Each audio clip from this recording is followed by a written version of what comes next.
update here for another Horror Month video. Today I'll be reviewing a movie called ZombieLand, which I saw 2 days ago, I think, in the theaters. It's in theaters, that's right.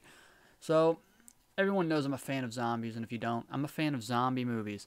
So, actually one of my favorite movies of all time, Dawn of the Dead. So, you know, zombie movies are usually hit and miss. I mean, you had a ton of direct to DVD crappy ass horror movies, or zombie movies I should say, and horror movies of course, but zombie movies in particular, where they'd add like a zombies and they put a Z on it and all this bullshit, straight to DVD shit. So quality zombie films are hard to come by nowadays, in the latter days. So I saw the trailers for this and it actually looked decent and good, and so I had my fingers crossed. I was hoping it would be good, and it turned out great. So, ZombieLand is a new movie. Like I just said, it was released this year, actually last Friday or something around those lines. It's got a great cast. It stars Jesse Eisenberg, who's been in a bunch of stuff like Cursed and some other things. He has a recognizable face, and he plays like a timid. He plays Columbus, like a timid, weak guy, kind of nerdy. OCD type thing, and he's played that character in others movies too.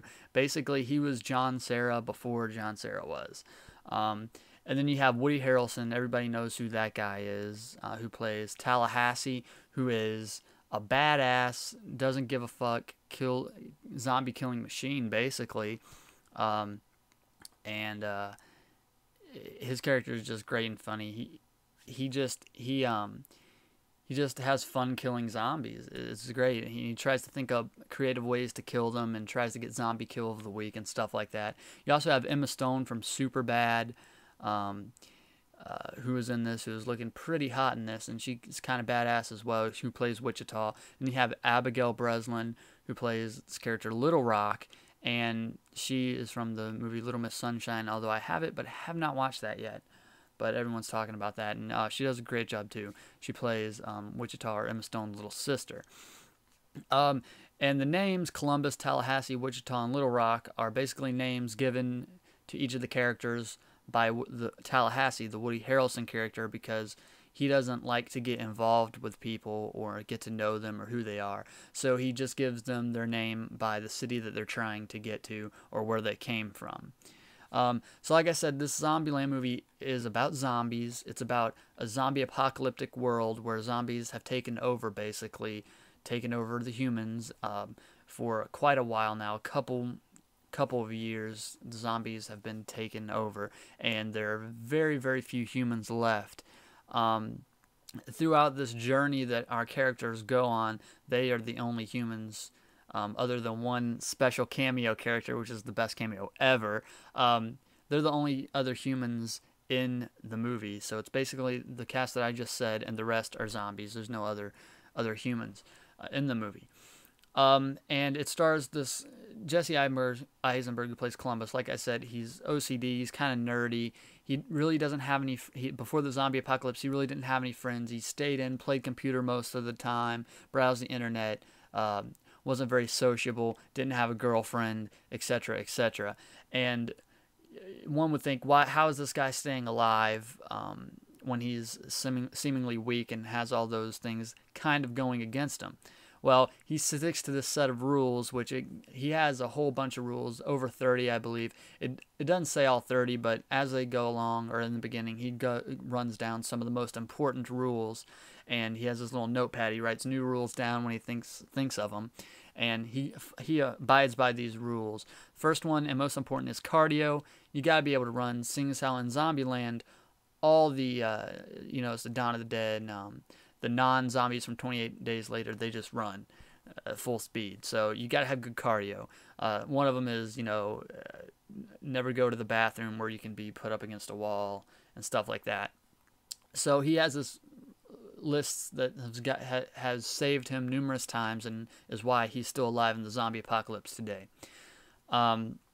So yeah, he's running around trying to get gas, trying to go back home to see his parents to see if they're still alive. Even though he didn't have a tight relationship with his parents, he's still trying to get back there. During this time, on a deserted highway, he runs into this character in a Cadillac, pulls up in a Cadillac SUV, and it's Woody Harrelson's character Tallahassee, who's just a badass, doesn't give a fuck at all, and he asks for a ride. He gives it to him, and then basically they go on a journey from there. Tallahassee's story is he lost someone, which was the only person that mattered to him, which is why he doesn't give a fuck anymore, and he's just killing as many zombies as possible in the most creative ways possible, just traveling around.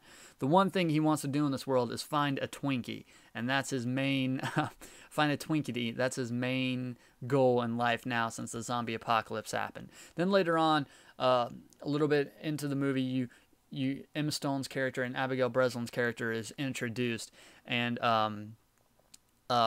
through, I don't really want to give it away because it's kind of a cool thing how they get into the posse, but eventually they hitch a ride with Columbus and Tallahassee, and their deal, what they're doing is they're sisters, and they want to go to a nostalgic place back in California.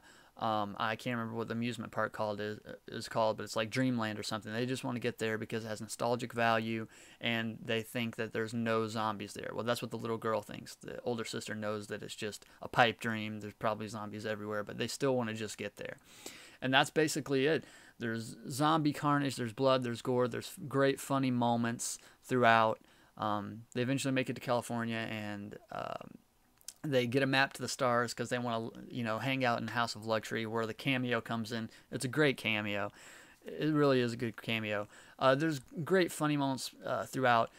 People have compared this movie to like Shaun of the Dead. It's not as funny as Shaun of the Dead, and it's kind of not as much tongue-in-cheek. I mean, there's funny moments and stuff like that, but as far as that, Shaun of the Dead is more like tongue-in-cheek, funny, referential. It's aware of itself kind of thing, where ZombieLand kind of takes it more like these people are really in a zombie apocalypse. Maybe zombie movies have existed, but they really don't focus on that. And it's kind of funny. There's some cool editing parts where he goes through his list, and every time like one of his rules is broken by Tallahassee or something, it'll have his rule in text somewhere that interacts with the environment, which is really cool. If you see the movie, you understand what I'm talking about. Anything else? If I had any complaints about this movie, is once they get to the theme park, and they try to ride the rides, and they open it up, and they turn the lights on, and all the roller coasters and stuff are going, and they act surprised when zombies show up. I don't know why. Why would you even activate that? I guess just to have one last joyride, even though they weren't on a suicide mission. So that kind of bothered me. Also, the zombies in this. Now, there is a lot of blood. There's a lot of cool kills in this movie. But the zombie, like, actual makeup, they kind of just, like, gave them pale skin and veins. And they, like, caked this, like, black, supposed to be, I guess, dried blood on all of them. But that's pretty much all they did. Maybe give them some weird-looking contacts. I mean, the zombie designs could have been a little bit better. They were pretty much generic throughout all the zombies, from what I remember. Wow. I don't know what time I'm at, so I should probably wrap this up. I think 8 minutes or something. This video took longer than expected. But that being said, I give it an 8.5 out of 10. It's great to see an original horror movie pop up in theaters. It's not a remake or reimagining someone else's idea. It's somewhat original, so that's awesome. It's good to see an actual good horror movie pop into theaters every once in a while. And it's a zombie movie, so that makes it thrice as good for me. It's one of my favorite subgenres of horror.